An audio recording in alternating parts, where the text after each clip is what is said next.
Kaya mga kabayan ay ako'y naririnig na naman magpapakita na naman sa inyo ng masarap na luto. Tandaan niyo ba yung pinakita ko sa inyong magnet? Parehong kasamahan noon na aking pinakita sa inyo. Ating kinetket na gayaan at ating munang ipiprito rin ng papagayaan. I-fry din natin bago natin adobuhin. Kaya pwede natin tawagin itong luto nating ito na adobong lechong kawalay. Ayaw mga kabayan. O kaya pwede rin natin itong tawagin adobong paiga. Ayan. Itong ating sistema, mga kabayan. Ito na ihalbos na nga natin. Mga kabayan, itong ating baboy na ito. May mga liempo dito at iba-iba pang parte ng katawan ng baboy. Yan ho. Galing pa dun sa sabit sa atin. Ayan. Kung tayo mag-anak sa kasal. Aba, siyempre, ilulutuin natin ang masarap. Ayan ho. At ipinabibilis lang din video pero binabalik-balik natin pagkakalipas ng mga 5 minutong iyan.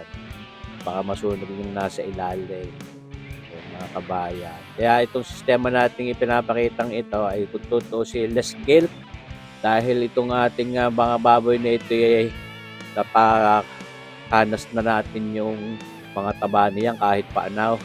And how? Kaya nagmamantika na rin yung papagayan. Sa inyo napapanood. Diba gahaw? Hindi naman natin ito talagang palulutongin dito at kako nga ito aadobuhin natin.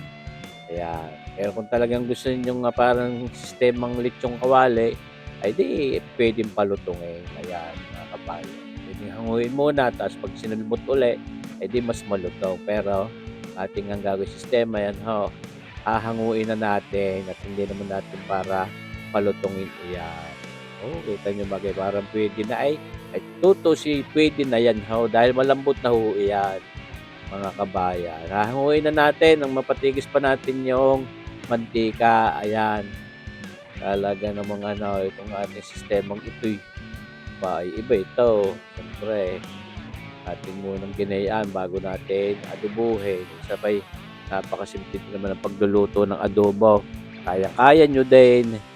Ayan ho. At ito, siyempre, tayo nagmantika na lang ng karikit diyan sa pag-aadobo natin. Nalis na natin yung ating pinagpritusan ng ating baboy. Ayan. Ayan ho. Ngayon, magsasangkot siya na tayo itong ating bawang. Siyempre, hindi pwedeng mawala sa ating adobo. Yung bawang na yaan at tunay na hindi kumpleto ang lasa. Kung maaaring kahit wala sibuyas, basta bigla mawawala yung bawang na yan sa mga pagka-adobo. Yan ho. Pero ngayon, ito yung sisibuyasan natin para ho manamis-namis din ang adobo natin, malinamnam, pamamagitan ng sibuyas. Ayan. At pinababaraw ng karikit yung bawang para mas mabango. Ayan. Lalagay na natin ngayon itong sibuyas na ito. Mga 2 piraso lang katamtaman ng laki. Yan ho. At yun nga, kahoy. Napakasimple, di ba gaho? Sa mga garing luto lang. Yun yung aking ginawang bagnet naman, ay sana'y napanuhor nyo na. Napakasarap din, pagkakalutong luto. Ngayon lalagyan natin ng toyo yan, mga kabayan. Mga 3 kutsarang toyo lang. Ayun. Ay nakitang yan. Hindi nyo lang ho kung ano mga pinaglalagay ko din at siya pareho magiging lasa ng ating adobo. Siyempre, lalagay din tayo ng oyster sauce. Yan. Mga 1 kutsara at kalahati. Yan yung napapanood na yan. Talaga naman. Yan ang mga karaniwang pampalasa ko sa ating adobo. Kaya ito kung tutusin, napakasimpleng luto. Tapos marami naman may gusto nito. At kaya nga ito yung adobo napakasarap Dahil sa sarap niya parang itinuring na itong pambansang pang-ulam ng mga Pilipino, yung adobong iyan. Lagyan natin ng paminta, mga kulang-kulang 1 kutsarita para mas mabango at mas masarap. Ayan ho. Yan. Ngayon, lalagyan natin ng red cane vinegar, mga 4 na kutsarang red cane vinegar. Ayan ho. Para nang sagin, ayos ang asim niyan. Kulang-kulang 4 na kutsara. Ito, siyempre, lagyan natin na mga 1 kutsarang brown sugar na putla para manamis-namis din ang ating adobo. Yan naman optional, pwede kayo maglagay, pwede ding hindi. Kayo naman ang masusunod doon, diba? Kami kumontray. Oo, kayo nagluluto, yan. Yan ho mga kabayan, hindi atin lang pina-i-infuse ng ayos yung flavor ng mga ating, pampalasang yan. Ngayon ilalagay na natin itong ating baboy, yan kita niyo baga ho. Oh, iba ang texture niya 'pag naluto, kako nga, oh, hindi ho lamira, yung malambot na lamira, yan ho'y malambot pero may ano, may ligat mga kabayan. At yun nga, pagka paiigahin natin para solid na solid ang lasa, nanunod sa kaibuturan. Yan. Kung gusto niyo naman ay puwede rin namang, may sabaw din, eh, 'di huwag niyo lang pakakaramihan. Yan ho. Dahil made-defeat yung ating purpose ng pagkakapagprito natin niya kung dadamihan din natin sa sabaw. Siyempre hindi puwedeng mawala itong ating aswite, yan ho. Pampakulay natin at talagang hindi rin kumpleto ang lasa ng adobo pagka wala yang ating aswiting iyan. Pasensyain din natin yung ano, siyempre sayang din. Yan ho ang talaga magbibigay ng magandang kulay diyan sa ating adobo, yung aswiting. Yung gagamit ng food color diyan at naku, ay hindi nyo malalasa yung lasa ng aswite, eh kulang ang lasa ng adobo. Yan, sa nakikita ninyong yan ay halos wala tayong ilalagay na sabaw. Karoon lang ng sabaw ng karikit na tubig doon sa mainit na tubig na pinagbabara natin ng buto ng aswite, ng anato seeds. Ayan, sa inyo nakikitang yan, di ba ho? O, paiga, mamati-mantikayan maya-maya ng karikate. Yan ho, mga kabayan. Ay, talaga naman sabi ko sa inyo, pagkakasarap na subukan nyo rin yung sistemang papagarne, ang pagkaadubaw at kung hindi mapapahiya sa inyo, mga kabayan, pagkakasarap, mapapa-unrace ka naman tunay. Malapit na sa katotohanan, kako nga nagmamanti-mantika na yan ating nilagyan pa ng isang pirasong pork broth cube at ako nagpabili pa.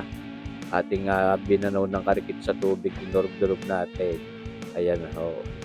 Mas masarap yan pagka nilagay ng kahit isang pirasong pork broth cube. Yung wala ngay masarap, ay yung nilagyan mo pa, ay di mas masarap. Oh, kita niyo bagay tao mga kabayan, nagmamantika na. Kaya maya pa hahanguin na natin iyan. At nag-aanyaya na ang sarap.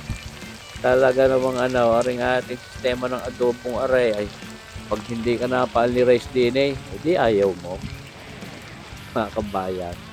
Oh, ay kita niyo baga kaganda rin ang kulay. Gawa nung ating aswite siya. Ayos na yan, mga kabayan. Ay, tita niyo baga ito. Paiga, nagmamantika ng karikate. Ay, baga ha, mga kabayan. Sarap. Magluto na rin kayo ng papagarnay. Oh, ay kasimple naman. Kaya nga yung sabi ko yung adobong iya pagkakasarap ay ginawa ng pambansang pang-ulam ng Pilipino. Yung adobo mula sa salitang adobar, salitang Espanyol. Oh, kita nyo ba ito? Talaga namang kaayayan sarap kung adobo natin. Pinatay na natin ang apoy mga kabayan at luto na iyang ating adobong paiga o kaya pwede rin ating tawaging adobong litsong kawali. Kung anong inyong ibig na itawag, basta ang bottom line ni yan masarap. Oh, sana nai-imagine ninyo ang lasa na rin mga kabayan. Ating ilalagay na din sa ating lalagayang iyan at mapahaplas na sa hapag ng lantakan.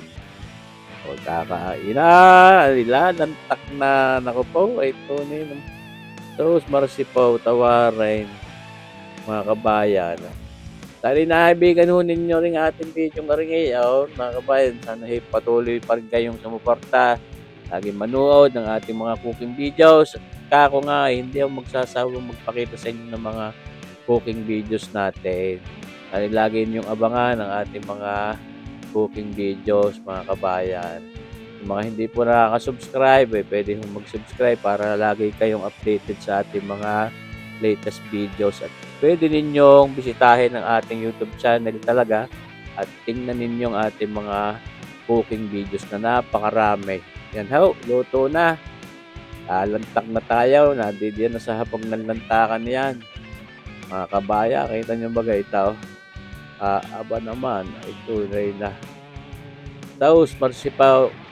Lantak na mga kabayan. Maraming salamat sa inyong panunood at ako'y lalantak na din ay sana po'y pagpalain tayo palagi ng Panginoon nating Diyos. Mabuhay po tayong lahat. God bless!